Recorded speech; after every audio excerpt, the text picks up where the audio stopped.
So we're back working on the Bronco again. I just hooked up some chase lights on the back there, and I wanted to get them wired into the factory aux switches using the factory wiring. So I'm going to walk you through that process of how to wire up that very back wire that goes to your cargo area. Now, whether you wanted to use the lights or anything else back there, the process is the same, at least until you get back to the tailgate. So just for reference, we're standing here on the driver's side of the Bronco. We're going to come in and go right behind the braking system components and behind your fuse box. That's where the wires are going to be for your factory upfitter switches. Now, I've already got a couple of these utilized, but what I have left is number 1, which is the yellow wire, number 2, which is the green and brown wire, and number 3, which is the one we're going to use. This is purple and green, or violet and green. So what we're going to do then to run this all the way to the back, we're simply going to connect this wire to this white wire.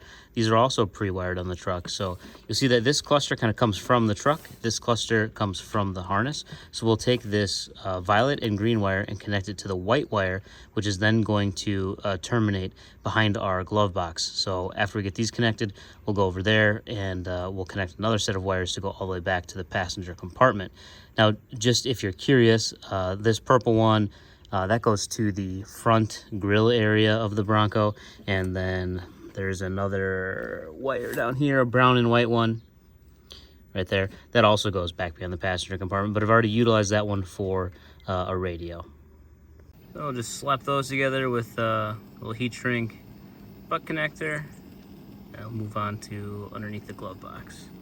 Okay, so now this is the passenger side glove compartment. Before you do this next step, make sure that you've completely emptied the glove box. You'll see these little tabs on the side. You can press those in on either side, and then the whole box will drop down further, and then it pulls right out of the little track that it rides in there. So now we're going to dig in here and find our wires. So this wire is something else that I put in, so yours might not look like this, but you will have this big orange wire or some sort of colored wire here for your antenna. Directly behind that, you can see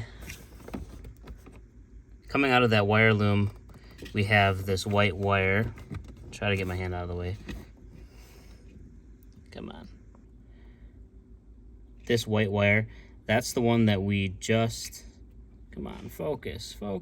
That's the one that we just hooked up in the engine bay. And then if we look just to the right of that, you can see that white and orange wire. That's the one that we're going to end up using that transfers back to the cargo area in the back of the Bronco, and you can see that it also has a terminated end on it. We're going to connect the orange and white wire to the solid white wire, since that's the one that we just connected underneath the hood. I apologize I can't show this a little better, but it's difficult to work in here with the amount of space, and even more difficult to film and work. But you can see we stripped the ends off of our white and orange wire and the solid white wire. So just wire those two together, and then we'll move on to the back. With those wires connected, line up your guide rod to where it belongs. I don't know what to call that piece. Line up your guide rod in there, and then that'll close. Just push it past the stops, and it's back to normal operation. So when it comes to the inside panel here, we're on the passenger side of the truck. I've seen people like taking out the floors and the seats and removing all this extra stuff that you don't need to do. So I have the seat folded flat. I was able to grab on the cup holder and kind of pull on it, and I could feel that it would unclip, but it wanted to go back. So I went up to the top here, and right about here, there was enough space I could get my hand in there and pull it away from the body of the truck, and that part clipped out or unclipped really easily, and I just kept working my way along the top, unclipping it as we go. So the clips that you're working with are these circular style ones. So this piece goes on to this piece, and so you can just pull it off. If you're pulling it off straight, it comes right off of there. Now you do have to be careful. I did bust one out of here. They slide into these slots, so it's not really actually broken, but as I pulled away too hard, and then that piece went flying, and it's somewhere down there. Maybe I'll get it back, maybe I won't, but this is at least how I was able to do it for the two-door, to get this away plenty to get my hand in here to work on the wiring. There's also a small plastic piece. This is like a trim piece that sits just like this around the back side of your last pillar there. Nothing special you need to do here. I just pulled on it from the front, and this came disconnected. It's kind of wedged in there then, but you can get it out. It just has to be facing upright like this to get it in and out. Now, the factory wire from like your aux switch wiring that comes back here, it's not nearly as far back as I was hoping. It's actually closer up front. So we'll go around through the passenger side door and I'll show you where that is. So with the seat folded forward, I just came on this side and started pulling, you know, this kind of overlaps. This has an edge on it, overlaps the pinch weld here. Just pull that off and push it forward, and then this whole thing came loose and we've got lots of access behind here. So the wire that we're looking for, some light, you can see that a little better. So right there, which we're kind of tipped in here, but that is towards the bottom, just past the seatbelt mechanism. So just kind of give you an idea where we're going in. Right about there. Again, it's this wire right here. So this wire is going to be the orange and white wire. And as you can see, we've got that end stripped off there. And then I have the power wire that's coming from our lights. Halfway have a butt connector crimped on. We'll crimp that on the other side, and then these are heat shrink, so we will heat shrink those.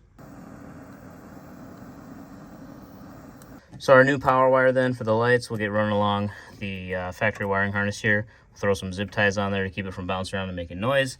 And then I did peel back the negative side of that wire. Since we don't need all of this extra, we'll just cut it off here. We'll put a ring terminal on it, and then we will attach it to the ground right there. And this bolt that we're removing is a 8mm. Okay, so we got our ring terminal on, and we'll put that bolt back in. Okay, so we got our ground affixed, and the good news is I found the end of my little clip that fell off. So this is the one that it fell off of. Hopefully that gets in focus a little better. You can see that they just slide in like this. So if you do lose one, not the end of the world. You can buy these from Ford if you can't find yours. Otherwise, mine was just laying in the bottom. So picked it up, put it back in. We'll get this all clipped back together and start to finish up the wiring. So now with our panel back in, which goes in just the opposite, you took it out, literally just press it in. Since it was just hinged at the bottom, never came all the way out, you can just fold it forward and everything will clip back into place. So our new set of wires then comes out just where the factory wires go, and they go behind this accessory ready panel. So this has like hooks on the top and clips on the bottom. So pry from the bottom, start at one corner, work your way across, eventually it'll come right out. So this is what I'm talking about. On the top, it's got the hooks, and on the bottom, it has the clips. So you can see that it kind of goes in like this and back down. So to take it out, obviously, we're going to pull at the bottom and then come out the top.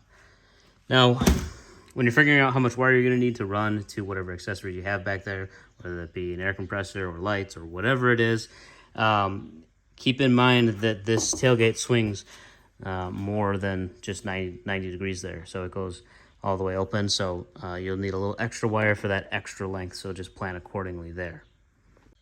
So just using some small zip ties, I routed the wire again along the factory harness. I'll come back and I'll wrap this section in some tested tape so that it still looks factory, and then obviously we'll go through and cut all the tabs off of our zip ties. Behind here it's going to be covered with the panel, so no need for extra tape back there. So to go then from this side of your tailgate to this side of your tailgate, the internet's kind of torn on whether or not you should or shouldn't go through these little flaps here. You could always run it down to the grommet and run it through the factory harness or alongside the factory harness. This is definitely the easier way to just put it through one of these flaps. If this doesn't work for some reason, I'll let you guys know. But I'm going to do it the easy way, and I'll experiment for you so that you don't have to. For today, we're putting the stock wheel and tire back on, but I will be upgrading to a larger wheel and tire, going up to 37s, and that's going to require a tailgate reinforcement kit.